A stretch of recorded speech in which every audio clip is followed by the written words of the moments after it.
drifted alarmingly in the betting was, Felsted in the morning continued to drift. It was late on the exchanges to lose. It was something you'd see in a Dick Francis novel, Charles Buttons.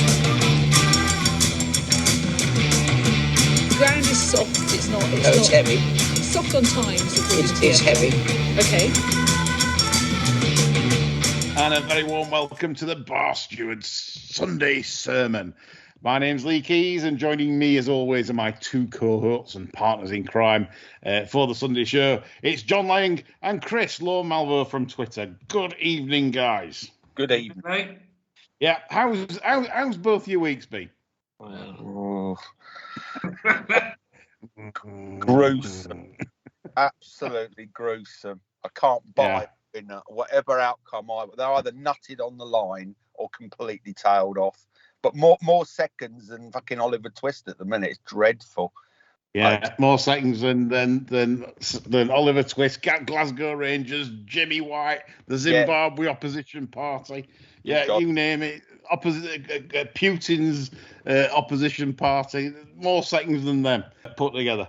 Just absolutely dreadful. The low light of the week was that horse of Milton Harris's in the first on Saturday at Goodwood, and Kieran O'Neill. I think he needed to. You mean Friday in the Stayers race? We'll get there on the review.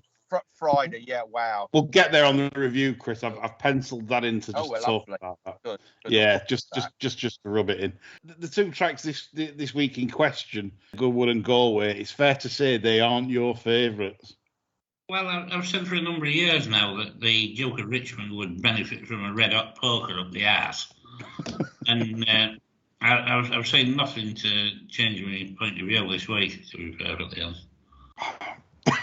Not at all. Yeah, I mean, the Goodwood's fantastic for surroundings, but it's not the easiest track to back winners, especially if you're on anything held up out the back. They should put social housing on it, I think. That's what we want, about 200 million council houses. I think that would be the best place for Lord March to look out of his mansion window. Well, that's it. Newbury's worked it out, haven't they? They've certainly let it go on the old housing development bill. Yeah. Okay, well, we're busy show, so we're going to get. To be honest with you, I think a better places to go than sitting among 27,000 Tories dressed as the man from Del Monte. You mean like Lee was? Lee looked like a cowboy on.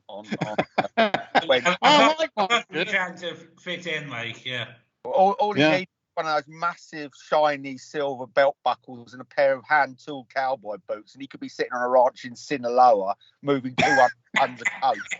Honestly, my boy went, and he was super impressed at how you bent the dress code with a Hawaiian shirt and tie. He thought that was just the smartest move he's ever seen. He thought it was brilliant. That was brilliant. We'll come on to that in a bit. Yeah, my Goodwood experience. Yeah. Anyway, let's get cracking on with the review, John. Obviously, a lot took place at Goodwood. Just a mention for Galway, because obviously me and John really aren't. We didn't really probably do much at Galway, either of us, did we, John? I don't think. We had a 2-point winner yesterday. Oh yeah, you did. Yeah, of course. Yeah. Well, John's only foray into Galway was obviously. I had 3 bets at Galway all week. Right, that's fair enough. That was 3 more than me. Yeah. And to be honest, I was sick I didn't follow you in yesterday, and more fooled me, and that sums my week up. But Sarah KL for John, mentioned it on the Jimmy Lindley. Well done, John. That one for him yesterday at Galway. Right, Goodwood time. Oh, no, Galway. Two mentions. There's been a lot of rumbles about the ground there. Obviously, I've looked on Twitter, and obviously people that follow us have moaned about the ground. Watering when it was already soft, and now they've reaped the rewards on the Sunday, on the final day when it's heavy ground, lots of non-runners. John, why do they seem to be following what we do? I honestly do not know. I mean, there was someone who mentioned on one of the shows a few weeks ago, said Ireland's getting as bad as England. And I thought, no, never. And it appears so. Yeah, it's crept in. It's started to creep in. It's like we say, trainers are creatures of habit. Are Clark's creatures of habit, and they're all like in Clark forums, like on Telegram groups, and all telling each other what to do. WhatsApp group conferring about everything. Like all those punters get together on a WhatsApp group every morning and decide what we're going to do to pull Banksy's pants down. Yeah, that's collusion. That's not allowed. Yeah. That's a disqualification. The Clarks could be doing the same thing. Yeah, could be. Could well be. It's an interesting trend that in Ireland. We'll keep an eye on that. And best wishes to the apprentice Wes Joyce, who suffered a nasty fall. But a little bit of good news came out of the wire today that Wes Joyce has stabilised in condition, which is excellent news because what a tough job it is. And these jocks are tough when it comes to things like this. They always seem to recover when the odds don't look great. So Wes Joyce has stabilised apparently after his bad fall at Galway this week. So fingers crossed for Wes Joyce and his family there. Right, it is review time because we've got to crack on. So we'll start with we'll go right back to Tuesday, John. It seems a long time ago in a galaxy far, far away. That Star Wars getting onto YouTube now for copyright. So anything sort of catch your eye Tuesday? Obviously, we can't review every race, but anything on the first day where you thought, was Kyprios race? We've got Sandrine in the Lennox. Marbarn won the vintage from Holloway Boy. Anything, Lord Riddyford? My big point from Tuesday was the fact that, for me, Holly Doyle's still a million miles away from being a top jockey. Because Troshan bolted with her. Yeah. I mean, I'm not sure she's a million miles away. I think you're being a little unkind, John. She can't settle a good size horse that goes kicking, and that's the basic. Yeah, I mean, that is one of her shortcomings. But yeah, I mean, I you are right in that sense. But for every other aspect, I think she's not too far away. So I think you're being a little bit harsh to poor Mrs. Marquand there, a bit unkind. No, she was shit on Seman as well on Saturday. Oh yeah, I know. I'll say that after the fucking useless. Well, I actually won't say what I said because that would be offensive to a number of different sections of society. But it never ever gets a mention anywhere. Well, it won't do. Well, I mean, like what are these people observing? Well, it's like get mentioned. It does go against the narrative, though, doesn't it? I take your point. I mean, that's it. They are sort of pushing. I was going to say lady jockeys, but you can't say that now. Jockeys of who were what was it? Biologically assigned by their by the doctor as women. So I don't know what the correct term is, but yeah, women with cocks. Yeah, I mean, I get so confused. I don't know what you're meant to say now because they can't even define what a woman is. So, but she's certainly not the very, very best out there, and she's not in the top sort of kind of cohort of jockeys. But I do think she's improving. But you're right. I think it's a strength issue, and we went into the parade ring courtesy of Kevin on Wednesday. And I was surprised just how tiny she is. I mean, we know jockeys are small, no big deal, but she is tiny, and she's not going to grow anymore, is she? So I don't know how she's gonna learn to settle those large big horses. I'm not sure she will. Yeah, she's about the same size as the Angry Ant, John, Gary Bardwell. Round about there, I would have thought. Yeah.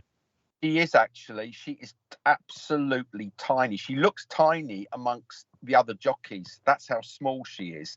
And, ultimately there comes a point when I suppose, you do need a measure of strength. So you're right in that respect, John. But I think in every other aspect, she's not too bad at all. I mean, she makes fewer mistakes than quite a few so-called top jockeys, I think. But the thing that makes me genuinely sad about this, Chris, is the fact that she cannot be criticised, and if she could be criticised, somebody would pick up on this and get hold of her and sort it out. Yeah, because when she rides hard pull, her hands are coming up all the time, and you go back to the top jockeys that when they were settling one, you'd all the same drop the hands down onto the withers. Yeah, I mean on ITV, Weaver did say, I can't remember the horse, that he did give her did give her a pull about a ride she gave at Goodwood, and they talked about it afterwards.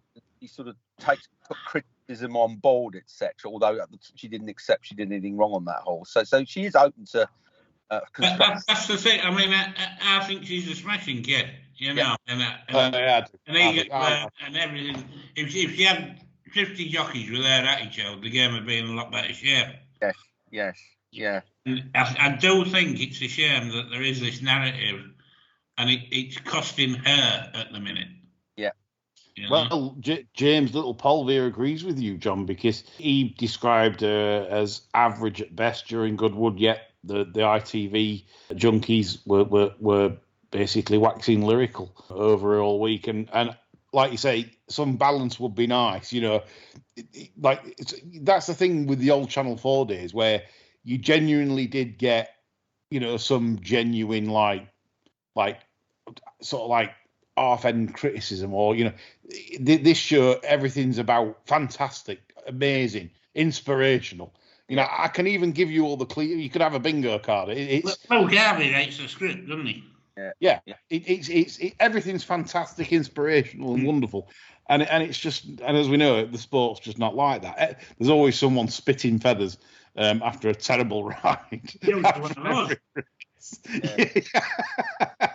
Golf club. He's usually spitting feathers on the timeline. Poor golf club. He's in the bin with me this week. But so going on to the winner Kyprios, do you see that being anything better than just very good, John? It's not going to be an all-time great, is it? He's only 4, and he ain't got a lot of miles on the clock. No. And he can only beat what's in front of him, which I suppose, really, Stradivarius, a triple Gold Cup winner, triple Goodwood Cup winner. Yeah, I mean, he's an above average Gold Cup winner, I would say. Yeah, it's fair comment. I'm just thinking of Gold Cup winners of the past and stuff like that. I think Shergar. Yeah, I like something that could put, like, the differences with Strad in his prime. Strad could win races like this on the Billy Idol, and sometimes he'd get himself in trouble, or Frankie would. But yeah, he'd come through in oozing class.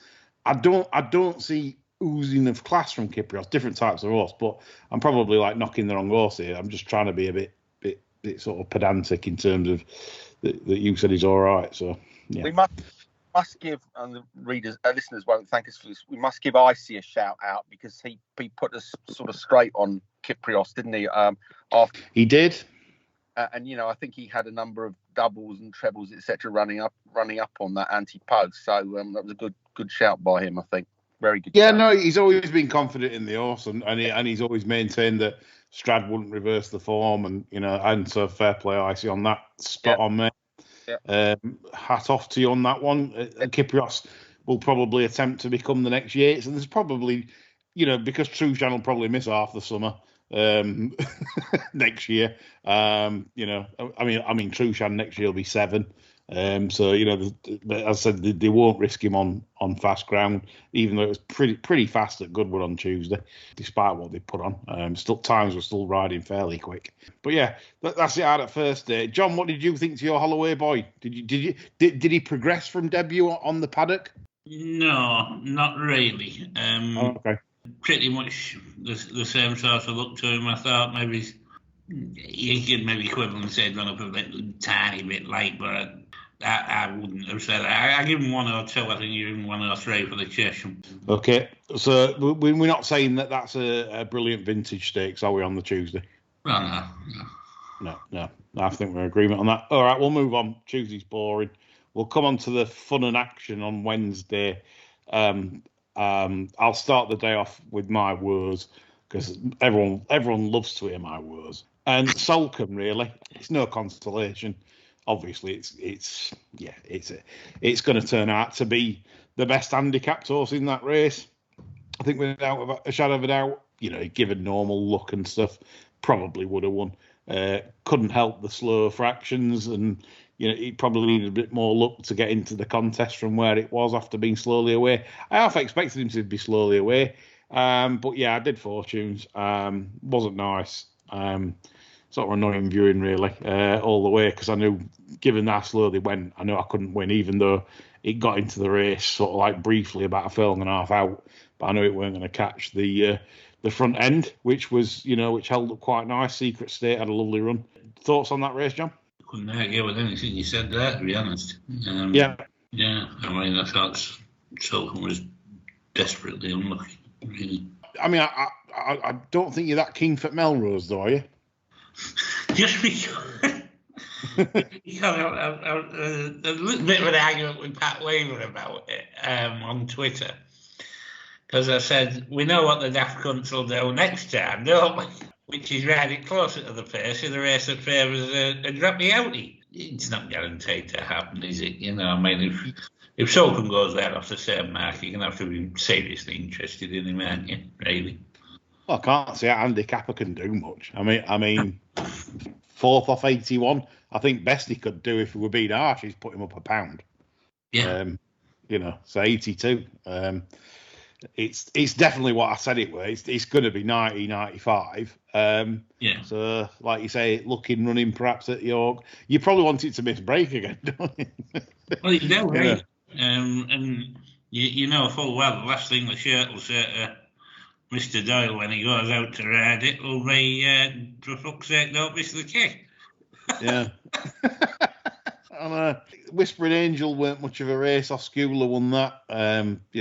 It's a that was a depressing result, really, wasn't it? The Oak Tree. Yeah, it did. No hope for any redemption there at all. No. Then we had well backed, wasn't it? Though they smashed up the winner from 10 in the morning, I think it was. Yeah, they seem to know that again there wouldn't be a mass amount of speed on, and it'd get a lovely position from its draw, which it did. Probably wasn't that hard to work out. I didn't think it was a great race. Oscula, like I said, it's got an official rating of 103. This would be below par for most Oak Tree stakes, I would imagine. That yard are a good outfit, though, aren't they? They know what they've got. They are pretty smart, I think. Yeah, I mean Bowie Yard. Yeah, they're shrewd. You can't knock them. And Oscula's been a good money spinner for Bradley. Now earnings have gone to 264,000 for Oscula as a filly. So that's job done for Bradley, and obviously a very valuable broodmare as well to boot. The Malcolm was again. Won well in a nice time. It was faster than standard. Rocket Rod, I think just about ran his race, but was beaten by the Yogurt Cannon, John. Bit of a turn up, that, wasn't it, really? Yeah. I was a little bit tail-minded out the rate this race, to be honest. I thought they copped out really a bit and bet the winner 105, which I don't know. I might be over-egging the pudding there a bit. No, I think you're about right, to be honest. Anyway, enough's enough. Sussex Stakes. There was for some strange reason there was a Twitter storm on this, sort of slagging the performance off. I get why. It's done. The winner's done absolutely nothing special on the clock on sectionals, given that Kingman and Frankel were both faster in the last 2 furlongs than Bide as well. So it's done absolutely. But is he one of them horses, John, that once he quickens up and gets to front, that seems to be his way, doesn't it? He doesn't seem to keep going, does he? No, you expect him to maybe stretch a bit more, but yeah, I mean, I get what people are saying. It wasn't that impressive, but I mean, the case could have been made for Modern Games without the favourite. I know I'm after Simon here, but people know if they listen to the podcasts from reviews we've done. I said Modern Games had a terrible trip at Chantilly in the French Derby. He had to make up ground quickly wide. Yeah. It went free. It just had a no trip at all. Then they dropped it to 7 furlongs. Which I don't think suited at all. in Deauville and Jacques Le Manoir, and then obviously coming back then to a mile which looks his optimum trip as well. And I thought there probably were a little bit more to come, and I'd have him running down to probably nearly 120. I think that was his peak performance, modern games. So I'd have him probably just underside, around about 118, which would bring Bade out about 125. Would you agree with that? I'd give 115, which brought Bade out 119. Yeah, no, I think you're being harsh there. I am harsh, though. I do. I think modern games has improved. I think I am harsh. Yeah, you're an harsh bastard. We went as a postscript to the race. We were, as you know, Lee, ushered into. We managed to get into the winners' enclosure, and yes. Our contact Kevin was sort of exhorting us to take lots of pictures and videos of obviously the officially the best horse in the world. And which we did. And I was a bit sussy about it. I thought, okay, well, he knows his onions. Until the end, when he realised we were photographing the wrong fucking horse, he said, "Oh, Bade's gone. That's modern games." Look like Bade. I thought, Didn't be trouble. You're the ones that fucking chestnut. I know. I was thinking, this is cameras out. Look, it's amazing. And I thought, that's the fucking second. But I didn't say anything. Too polite. And he said, "Oh no, we've got the wrong one. Quick, Bade. Oh no, Bade's gone now." So not expert content. Follow this podcast, folks. Yeah, exactly. What's Charlie Appleby doing hanging around now? Well, I said, I'm not sure really, but yeah, there you go. So it was the wrong horse. So anyway, lovely. Yeah, some pictures to take back home to the memory bank. This is Bade. No. Never mind. We'll move on to Thursday. The Richmond Stakes, John. I think the winner is uber smart. Royal Scotland. Yeah. Thing is, do you know? Right, there was something weird before I was watching ITV for once for this, and I was watching the interviews beforehand. I think if you watched ITV beforehand, if you've not lumped on sort of like the horse, the winner, you'd probably never back a fav in your life, because the trainer, Oliver Cole came on. He said, yeah. He says, this is working very, very well. You could see the beam in his eye before, and obviously the money came anyway. 5 to 6 it went off at, very strong on the exchange from like 6 to 4 into 11 to 10, and it was basically insinuating this is just working the house down. And then afterwards, obviously when it's absolutely pissed up, Paul Cole came on and said it's probably the quickest horse he's ever had, which when you include horses like Dillon, there's lots of fast stuff he's had. And Dillon, really. well, it's the only one I think of as well. Yeah, I know. I'm making out he's had loads. I'm making out he's like the bastion of sprint races when he in. But he says it's the fastest he's ever had. And he said that he genuinely said, he reiterated what the Sun had said by saying, I think he wanted to go further and tell us what it had been beating, but he just kind of said, well, we knew coming into this with his last few pieces of work that he couldn't get beaten. So that was the level of the confidence they have. So that tells you what this horse is possibly working like and doing. So it'd be interesting where they go next. They'll probably stick to speed races at 6. You'd think. What would you do with it next, John? Where would you send it? It's in Gimcrack. I know. Middle Park, I think I'd go Group 1 next. Yeah, it's in the Champagne as well. At Doncaster. Probably. Yeah, I won't go 7 at Doncaster. There's no need with speed he's got. I'll tell you what. I'll tell you what though. I know Gimcrack's going to be potentially one of the hottest Gimcracks we've seen if they all go. There's some absolute top dollar at the top end of the market in that. Well, you for a good Gimcrack. We haven't had one since Milray finished. No, this could be. I hope they all turn up. It never seems to happen, but if all top end turn up, wow, that would be the best colt race of the season. The best male horse 2-year-old race of the season, without a doubt. If if that happens. But yeah. Do you think this one's rattling fast at York, or do you think the fact that it was running on well-watered ground is out of a pivotal? Yes, that again, that worries me a little bit, because I did make a comment, I think, on a past show that I'd rather see Royal Scotsman run like with no firm in the ground. I'd want a going description of good, or good to soft.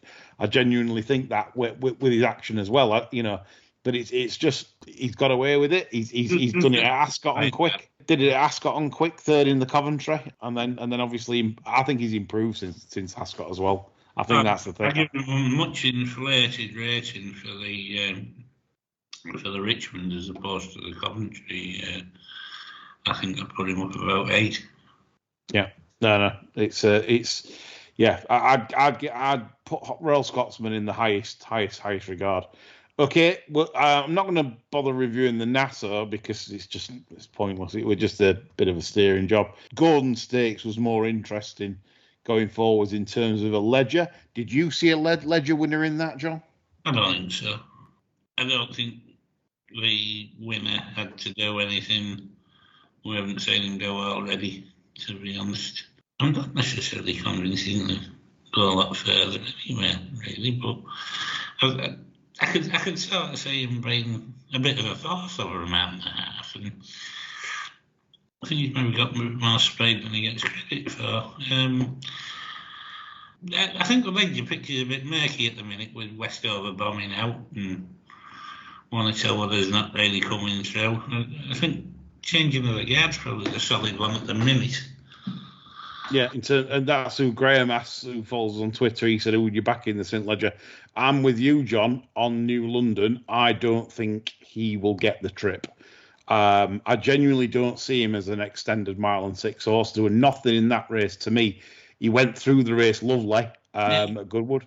He went through the race lovely at Newmarket, and on his last run.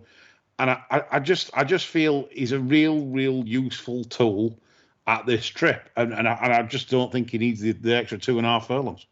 No. There's nothing in the pedigree either to suggest so.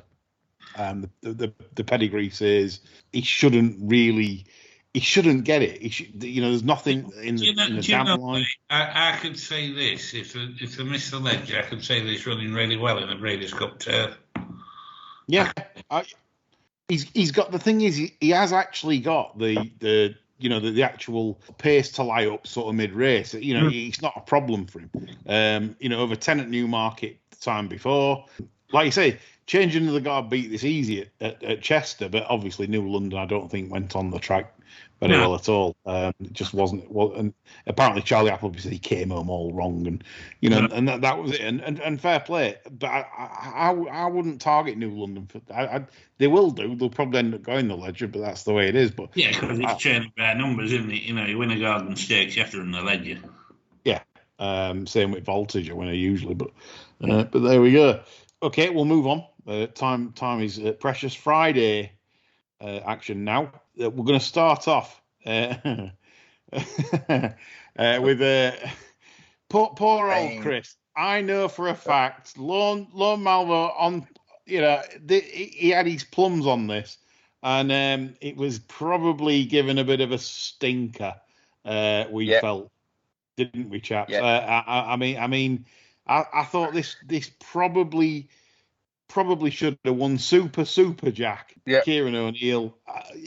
I feel for people that backed it, though I did say, Chris had told me what he'd done. He said he had a good bet on this, and I said, you know what, though? I sort of foresaw it. I said, held up runners do not have a good record in this race, and I genuinely think it's because of the track. I don't think that's, if that could have had a clean trip, a clean run, right until the line, unobstructed, it would have won. It's that simple. And that's what's cost it in the end. And I hate it when they drop them out like that over that specialised distance, because the number of times I've seen the front runner pinch it, because no one knows what pace to go for starters. Rarely do you get races that are that well run. Although this one was quite evenly run. It was quite all right for the closers. But still, you had to negotiate a passage, and poor Kieran O'Neill, unfortunately, couldn't do it, and that cost it the race. So Super Jack followers, that was pain, as Clubber Lang said, and and Chris absolutely exploded after that. So did a few others as well, judging by the betting. So right, we'll move on to the Coral Golden Mile, and Davis was chirping on to me after the race, but he has highlighted this inside draws, John. Yeah. Auburn Blue for you. Yeah. I mean, 1 and 2. I was a bit gutted that Auburn won anyway without a penny piece on it. I backed him a couple of times this year when I thought things were right, and I wasn't really strong on much of anything in the race. I could have conceivably backed Reevich or backed to Epsom when he was second. So it looked as though like there was a lot of horses that owed me money coming out to haunt me in that race. I didn't have a bet. Well, I think the second was unlucky, to be honest. I thought Blue again. Lots of punters last week will be just moaning because there's lots of unlucky horses, and I thought Blue for You were unlucky and probably should have won. I thought had that got going sooner, I think it would have beat it. It got shorter room a lot of the time. I know it got beat 3 lengths, and it's hard to say it'll turn up, but honestly, it got absolutely no run. So I think it's another hard luck story. It's the story of the week at Goodwood, as John says. If he had a red hot poker, what he'd do to the Duke of Richmond. 3:35, the King George Qatar Stakes. I'm a bit sick here because I should have put this out. A bit stupid from me. The winner, Cardham. Does anyone remember the King's Stand? Yeah, he won without a jockey on. Yeah, I mean, it was an incredible run because he didn't just win. You see, people say, yeah, he's not got a jockey on, you moron. But when you see that it obviously it ran its all fours at the start and it gave the pack 10 start, 10 start and caught them up and still got near the winner nature strip. Now, so you're saying, yeah, put the jockey on, that's like 9 stone, whatever. That's true. But to give them 10, and you know, I mean, this isn't about he's broke on terms with them and won the race. And the tip was there, and I completely that should have been on the tip sheet without any shadow of a doubt. And the tip was there, and it did the business. Thoughts on the race, John? It just beat the cock watchers, didn't it? Which was a result for everybody, really, apart from the press room. I were probably all rooting for him. You know? Yeah, Lydia was cheering for him, and you said bias there, John. You told her on Twitter bias. Absolute terrible bias. It's one step from Koonsberg, that. Yeah. Awful midlop. Terrible. Right, go on to Saturday. Stewards Cup. Thoughts on that, John? Dismal. My horse was never in it. I wasn't particularly interested. I was considering approach shots on the 7th and 8th while it was Wayne Run. That kind of day Saturday, I was at the football as well. But watching it back, I think Stone of Destiny is ready to come back in. I think the horse is finally consenting. I might as well try and win one. He's come right back into form. Out of all the big sprints during the course of the year, Lee, I find the Stewards Cup is the one that's probably hardest to read and least valuable to take notes from going forward. Yeah. And I haven't compiled stats on it, but it's just a feeling that I have over the years that taking a lot of horses out of that hasn't done me a great deal of good. I mean, coming on to that, the third horse that Davis shouted out, the Magnolia Cup winner, Dark Shot, 5.50 to 1, a bullseye, 96 to 1 on the machine. Davis gave it a shout out on the Friday show. Now, what do we think to the Magnolia Cup this year? Interesting that obviously, you know, for diversity. Is a jar for the jockeys made public?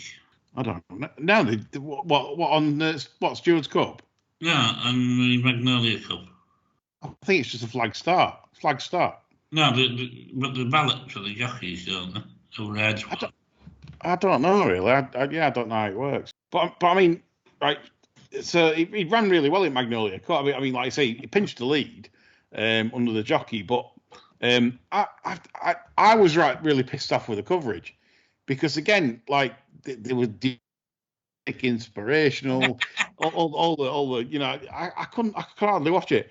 But the thing is, I mean, this has caused controversy on Twitter, and we have to bring it up because obviously you've got people that agree with this sort of thing and people that don't agree with this sort of thing, which is taking the knee. And obviously, not only did the winning jockey take the knee, prior to the race in the parade ring, she gave the old Black Power salute. Now, is that?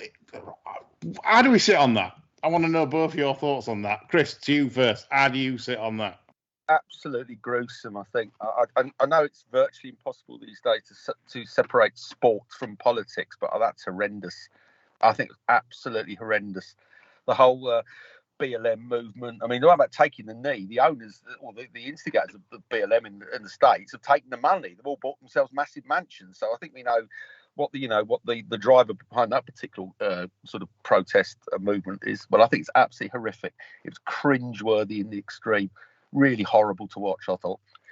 When you describe it, though, as like, I mean, obviously, it has raised awareness, towards racism. People will argue that it's done plenty to, But suddenly people thought, didn't know there was racism. Oh, blimey, didn't know there were Jim Crow laws in the States, prior to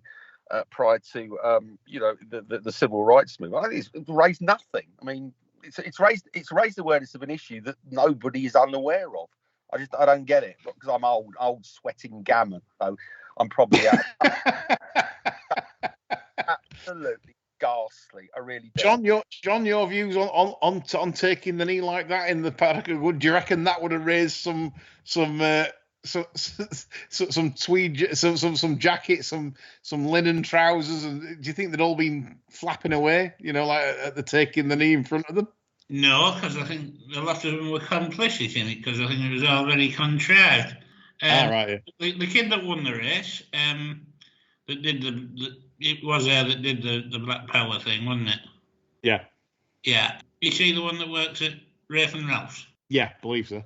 Yeah. So somehow we get the best jockey, because the rest of them are all come from the world of business, and this one's a work rider on staff. She wins the race, surprise, and then we get a Black Power salute after plenty of publicity. We're there with a big beaming smile going into the race and all the rest of it. A load of contrived shit should be bombed out. Yeah, it's horrific. Absolutely. I think they should hang their heads in shame having that nonsense on a sporting event where people go to watch sport with their families. They want to forget about politics and have a nice day out, and they have that shit foisted on them. Really terrible. I mean, basically, they'll put a work rider in against a load of mobile hairdressers. Yeah. What sort of fucking result did they expect? Yeah, precisely. Absolutely. Yeah, precisely. It's a cooked-up race, crooked head. Mobile hairdresser. I'm just twigged. Mobile hairdresser. Yeah. Oh, good God. It's worthy, and as to what kind of additional awareness that will have raised, the answer is none. Absolutely none. No one's gone away from it thinking, oh, blooming hell, I didn't realise there was racism. Best go and look. The only thought people's taking away from that is, what a fucking sickener. Why are they doing shit like that? Yeah. It's as if racing seems to have like I said it the other week, I used the phrase tanning salon ideas, where racing joins in like about 18 months after everybody else, Does it wrong. Socially awkward person trying to watch cool people operate, people like us, obviously, but then does it wrong. And I think it's like racing is always behind the pace. And when they do kind of follow initiative, it's always so crap and contrived. And you're better off just not doing it. Just don't bother. Just spend your time and energy on promoting the sport, the betting that funds that sport, and do what you're meant to be good at. But instead, it tries to sort of, diversify with this sort of thing, pop concerts, and all other elements of nonsense, when in fact they should have a good core product. Focus on that. It's good enough. You don't need to have all the bells and whistles. Indeed. I'm pretty much in agreement with Perrier. Us three racists now, as we gone to the next section. I want to mention about a couple of news items for Jimmy Lindley. John, I don't know if you're aware, Sergeant Wilson has lost Lionel. And you actually said that was terrible placing at the Curragh. Do Normandy stud. Listen to the show, John. Well, he was open, huh? Sergeant Wilson was asked about Lionel on Twitter, and he came back to someone and said, it's left the stable, it's had a trainer upgrade. Got the John Wayne, right? So Lionel is, I don't know where it's gone, don't ask me, I don't actually know. That's all I know, that Menuzzi has said. I wonder where Bob Pat is going. Yeah, Lionel said hello somewhere else. That'll be in a maiden hurdle. You watch. Yeah. Can't be happy about that, can they? No. And what about this? And then the second piece of news is what about that disgrace? Nick Luck, who brilliant broadcaster, love the fella, but he's a disgrace. Breaking news, Desert Crown, John. After you had supplied our listeners with the absolute first-hand information on the sermon. It was an exclusive, and literally 5 days later, the man comes out and says breaking news. Scoop Luck. I mean, that's just disgraceful. Look, if you're listening to this, this is why we have journalists listening to this pod and following this show. They get their exclusive off us. We don't need breaking off you 5 days later. Disgrace of a man. Slice it on Twitter like fucking 5 hours after the event, going breaking news. You know, whatever. Well, the pieces, and Chris Paul was always picking up on him when he was had a Twitter account, Cornelius Slice, because he was always miles behind everybody else. You have to get up earlier than that, Nick. Look, stick to Luck on Sunday, right? Leave us to get the juicy bits. Anyway, Richard, just to mention Richard Gibbons. He was the man that taught me about British summertime and Greenwich Mean Time, and I never knew. And Richard Gibbons, I have to thank for that. Lovely fella. And he says, not a Jimmy Lindley, but a very positive run, I thought, from Positive. There we go. Positive that ran at Goodwood on Friday. Adele said he had a big belly in the paddock. Off for 2 years, poorly drawn out wide, and ran on well in the circumstances. Next time, he says. So that's one for listeners maybe to have a view of. I've got a Jimmy Lindley, John, which is, it ran today at Chester. Were another disgrace of a track in terms of ground. They gave that out as good to soft in places today. It was the lowest going stick since September 2017. Times were 7 and 8 seconds slow for 6 and 7 furlong races. They're an absolute disgrace. To give good to soft for that, they've given heavy at 6. So how can it be good to soft at 6.4? Morons, run by morons. And this is what we call them out for. Anyway, Have Secret ran in the nursery for the scaffolder. Basically, this horse is by Havana Gold. This is a horse a sire that does not get soft ground performers. Terrible on soft and heavy and all that baloney. Ran a blinder to finish second. It come from miles off the pace. It's bred to get a mile, etc. Honestly, this is really progressive. I like it physically.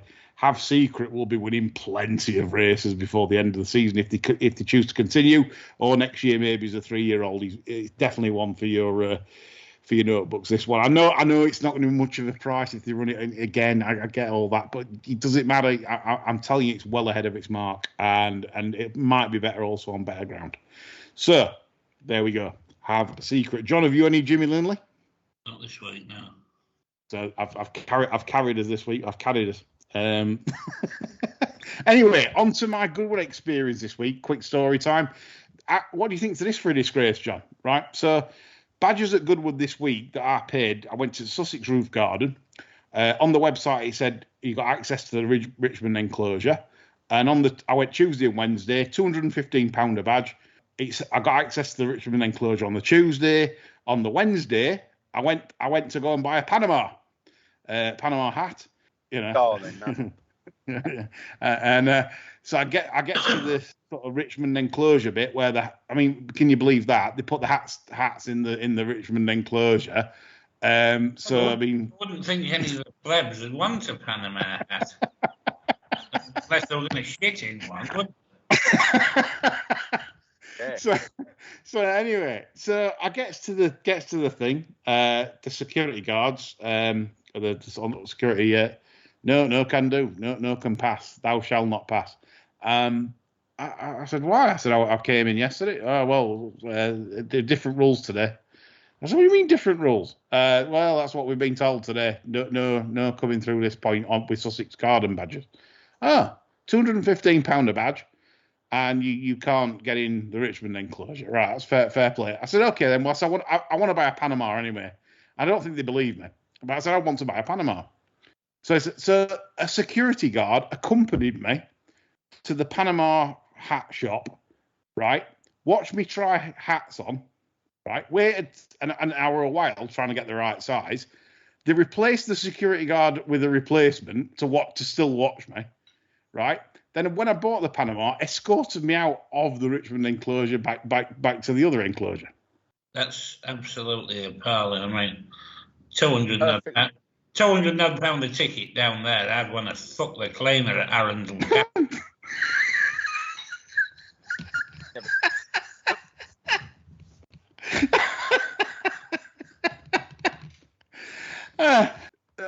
Yeah. It's a fucking good cleaner. Yeah. Only get a smile from 150 notes, mate. Honestly, not a smile. So anyway, look, Goodwood, I love it. It's my favourite track, but I mean, come on, it's that's just taking the piss, Goodwood. You know, you're having a laugh. I'm going to promote you in a minute just to bring some balance, but that is absolutely disgraceful, and you should be ashamed, especially when attendances were down this year on the first 2 days compared to the panic, can't you? You know, they'll be on the walkie-talkie saying, "Look, we've got an undesirable here trying to buy a Panama. What do you think we should do?" Oh well, we'll let them get one, but keep an eye on the situation. You know, not like you're trying to jib in for nothing. You know, like you haven't got a badge. You got a badge where you've paid, as you say, £250. Where the previous day you could get in the enclosure. I mean, that's just terrible, isn't it? That's showing no emotional intelligence on behalf of the track and the security staff. You know, no, but to actually watch you trying on hats. I mean, what is that? I mean, that's just voyeurism beyond, you know, that. I mean, you know, I felt like just like clothing off and just having the hat on and saying, "Is this what you want? Is this what you want to see?" A big fat butterbean Yorkshireman. It's in a Panama. Job you weren't going to buy one of them Chester Festival thongs, isn't it? Or something like that, you know. That would be horrific. Anyway, so Goodwood gets an own goal there. He does get it back, though, because we're going to look now onto value in racing. And I was posed the question last week by a good listener of the show, Graham North, a good sectional time man, done a bit of work for Timeform, and he writes for Sporting Life and stuff. And he wanted to mention about Go Racing in Yorkshire, the badge you can buy. You know, so basically Go Racing in Yorkshire does what it says on the tin. We're not daft in Yorkshire, you know. And he said basically, why don't they seem to market it a lot better than what they do? And I agree, because me and the producer, have gone through a lot of the packages that different tracks offer, memberships and things like that. Go Racing in Yorkshire is amazing value. It's £380 for the season, and it's possible to attend 174 meetings in that year. So that's incredible value. I mean, anyone work that out? I mean, it's £2.50 includes York. You know, all the Yorkshire tracks, nine Yorkshire tracks, and it really is amazing value. You know, it's hard to top. So the producers, we're going to do a document for the Barsters website and put it on there with all the offers that the tracks do. And we just picked out a 2 or 3 value things. Goodwood, it's tremendous value. There's £394, an £175 joining fee for 19 fixtures, which includes Glorious Goodwood in the Richmond enclosure. You get access to different bars, members bars, things like that. That's really great value if you think about it. A Goodwood membership. Cheltenham, full membership including festival is £450. That's good value. 16 fixtures. Again, if you're a twig hopping fan. And York isn't bad either at £360. That's for £20. That's for 20 days. racing. Includes all the York meetings, the EBO. You get the Nunthorpe. I think they might be Nunthorpe Suite, race card and car park, discounts for restaurants. Everyone should check this out because obviously we're trying to promote racing and people going back racing. People should check out memberships. Worst value would be Ascot, 840 notes for Ascot, 180 quid joining fee on top of that, and you only get. And listen to this, John. You only get 2 days of Royal Ascot. Only 2. Oh, Ascot, dirty Ascot. That's terrible. An Air, 467 quid and a £200 joining fee for 32 fixtures. Well, half of them are in middle of winter. I mean, nobody wants to go there, do they, in middle of winter? Watching fixtures when there is hurdles, fuck that. Yeah, half of them get abandoned. So it's terrible value. Air and Ascot we picked out as the worst, but watch out for that document when it comes out. So yeah, I thought we'd point that out. So Graham North, you are correct. Why don't they bang on about the value with Go Racing in Yorkshire season ticket at that price? It's just an absolute gimme. Yeah, brilliant. Independent tracks seem to be better value in terms of facilities versus cost. That seems to work out. In other words, the worst value tracks seem to be, as a rule, Jockey Club and art courses. Well, that says it all, doesn't it? There's a common theme there, isn't there? There is. It's been bastards. Yeah. The bigger bastard you are, the worse value you get. Yeah. And that's so true. Right, on to the next topic. Savill. He's popped up again. Not Jimmy. Peter. Oh, not Now then. Yeah, Peter's popped up, and he says about restructuring racing. And I've listened to the Nick Luck podcast, for my second-hand information, and exclusive. Nick Luck. Yeah. I'm going to give this an exclusive. Yeah, exactly. So I've listened to the Nick Luck podcast, and on was Peter Savill, but he was. Producer's laughing now. So yeah, he was on, and he was how to restructure racing.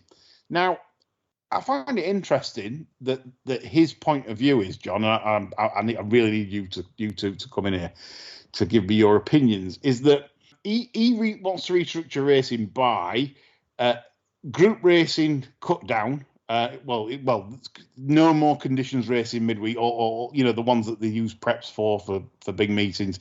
Let's just have a lower amount of top class races, so they all run in them at the weekends, and then lower class racing throughout the week where they can fill them all anyway. Thoughts on that? Well, I think he's got it ass first anyway, because if you have the dross running on a Saturday, the stag people will still go. Yeah. Well, that's proven, because I mean they've been putting. I've never known 0 to 55s on a Saturday, because when I were running horses, like a lot of them, most of mine were crap. We used to refer to Saturday horses, didn't we? Yeah, I could never run on a Saturday. I always looked to run on a Saturday because I'd like to go to odd card on a Saturday, but I could never run because the minimum rated it seemed to be on most Saturday cards back in the day were you got to be a 70 horse, like minimum kind of. Is grossly overrated in my opinion. Yeah. I think a lot of his ideas when he was at the BHA were absolute barn pot anyway. A lot of people look back on his time there was very, very heavily rose tinted. I wouldn't give him house room, to be honest. Yeah. He was chairing the BHA while he was teeing horses up for gambles and yagging punters' pants down. He can fuck off as far as that one's concerned. Brother was a twat as well. That's spot on. That's actually spot on. Leg spot on. Chris, what did you think? I think, I agree. I do think that people have a kind of a roomy-eyed nostalgia for his particular tenure as head, and I can't recollect anything that was particularly significant he did there. But he's got quite a big personality. He kind of handles the media well, but I think his performance and achievements don't really reflect that. I think it's time, you want fresh ideas, not wheeling out the same old people again. I mean, it's just nonsense. We're digging fucking Admiral Rouse up next. Yeah, exactly right. Right. They want to go back in time, don't they? We have a joke of Westminster's got a few good ideas. You're not. Right. What about Charlie Smirk? What's he doing these days? exactly right. I'll go. So let's get him, see what he thinks, and Fred Archer. I mean, let's Prince Monolulu, give him his own. Yeah. Again, it's arse about face, and it's the wrong kind of people, I think. But I don't think he had a great record of achievement. Could be wrong, but I don't remember anything he did was particularly stuff. Prince Monolulu would have had a brilliant 0898 line in the 90s, wouldn't it?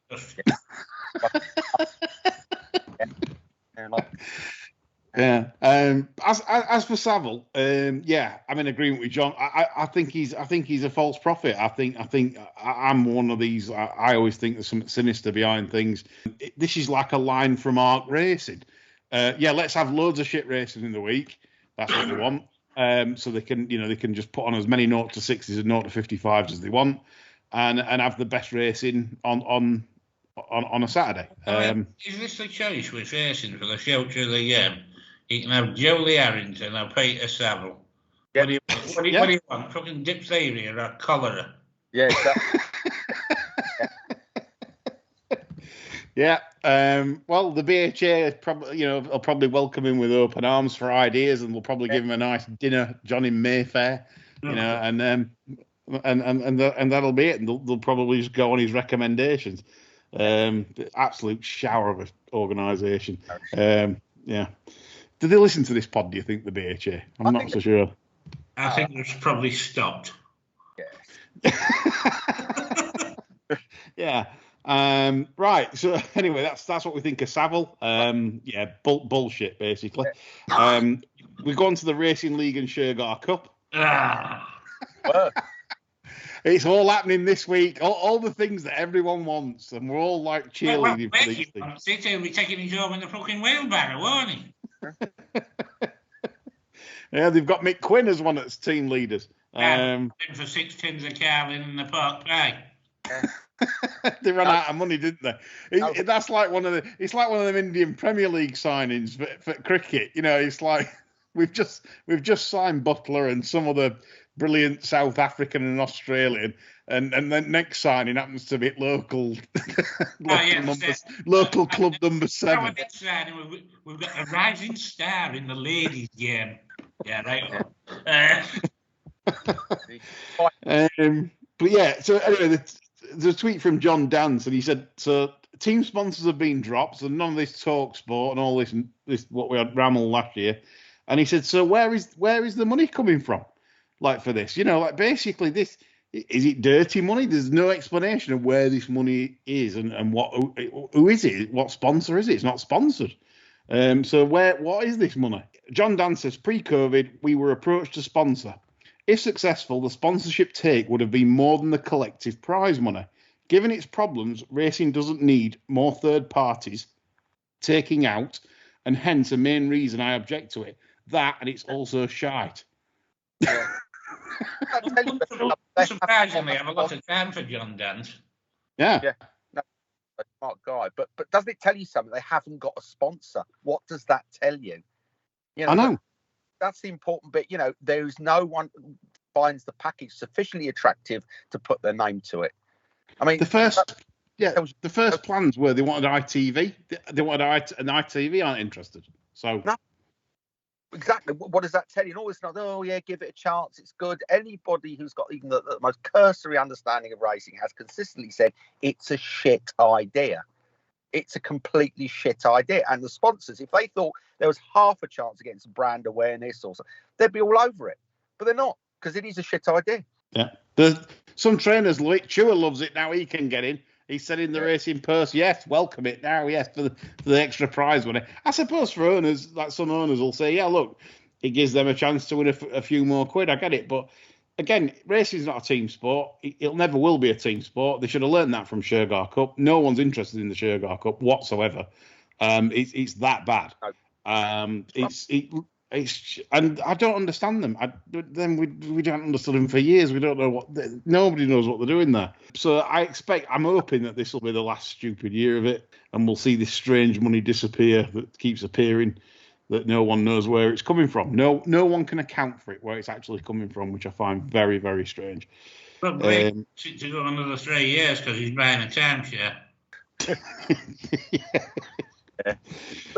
Interesting that Christian White that lost his Betfair account due to affordability checks and things like that, and whatever checks they want from you and data and everything else they want from you. He posted a tweet that I thought was quite damning. He says things don't seem to be going well at Flutter PLC. News this morning of massive job cuts, followed by allegations of paying clients to sign non-disclosure agreements due to data breaches. I wonder how long they sell Betfair Exchange and all its skeletons. That's an interesting tweet, don't we think?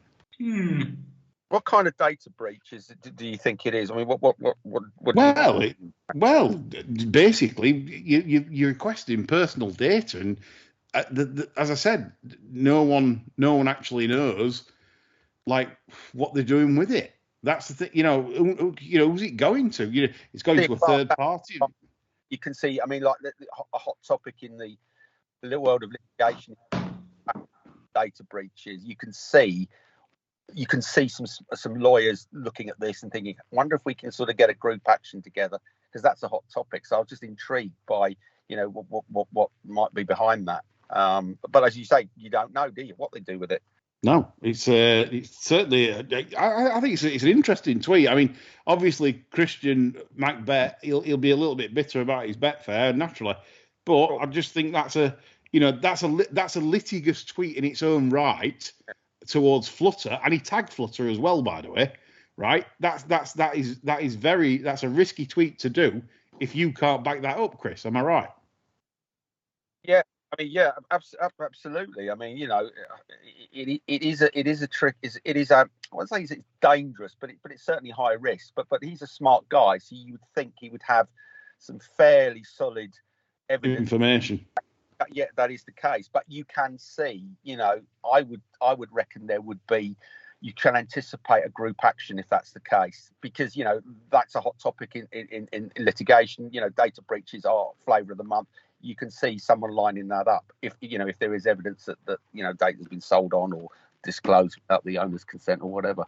Yeah, and like I've said on past shows, if you've got any data and evidence of chats with Betfair and you've sent them data and please keep all that correspondence. I keep urging listeners to do this because this could be important. Because I've got a feeling down the line. This could be quite rewarding for punters that have been subjected to this. So please keep all correspondence that you've had. Make sure it's photocopied. You've got a digital copy, because you might get rewarded down the line for this. Because I know for a fact that what they're doing is not 100% kosher. There's definitely something that doesn't sit right here, and obviously. I think that's right, and pretty much every organisation doesn't handle data properly. But I suppose lawyers take a view and say, right, have they got the money to pay damages? Yes. What would those damages be? Can we get enough punters together to make it a viable group action? Almost certainly, because there is a big community of punters on social media. I think if there are any lawyers listening that want to make a few quid, or litigators rather than just lawyers, I think that's something well worth exploring. Got an opponent with deep pockets, and that's always the trick. It's no good suing someone who's got nothing, like me. But any litigators listening, I reckon that's something worth exploring, and it would be very easy to get punters together on that one, because there's quite a strong community on social media. I reckon you could sign them up rapido. I really do. If there's a case there anyway. Yeah, ambulance chase for lawyers. Anyone listening? This is what you need to get your snouts in the trough with. Yeah, this is. Yeah, I think that it's very viable. I've seen worse group actions for data breaches, so I think there's still a market for that. So yeah, definitely get onto it. Good stuff. And to finish the show then, chaps, interesting. Well, Joe Tweet having to pack up training, can't make it pay. That was quite a shock, which shows the state of the game that it's in. It really is in distress, which is very sad. Joe Tweet can train. Melrose winner, did he, John, I think, recently? Was it a Melrose winner? Eber winner. Eber, yeah, sorry, got it, wrong race. Right trip, wrong race. A right track even. That's my dementia. But Joe Tweet having an Ebo winner, even doing him out of that. And he's packed in, can't make it pay. So that's a bad sign for racing, as we know. And just to mention, for all race goers, Carlisle on the 9th of August. It's steak night. It's steak night. This is Twitter night. They should get Blogger up there with his selfie stick and steaks, and all your winning slips. Post them online with a boom and some dollar bags. You know how you've won fortunes, and a picture of this massive fillet, and cut it in half, and just show how well that it is red. It's not pink. It's not well done. It's rare, and do that and say, rate my steak. What do you think, John? Just terrible images of Blogger posting a picture of his massive fillet. Oh. Good God. The last feature, anyway. Right. God, it's just straight to the bottom of the barrel, aren't I? Christ. Yeah, we just it's terrible. We've ended it on a very bad light, and we've covered some serious topics, and we've descended to this. But anyway, that's end of us now. The Apple Clean license is gone. It's gone. It's finished. Done. We'll have complaints below. We've had oysters. We've had bloggers fillet. We've had. It's just. What can we do? Everything. It's appalling. Yeah. And so anyway, we'll be back on Friday to tip some more losers. We're doing well on that score. But don't forget to check us out again next Sunday. Me, John, and Chris with more racing topics and issues, and obviously. The Racing League will have got underway by then. That's all from us. Bye for now.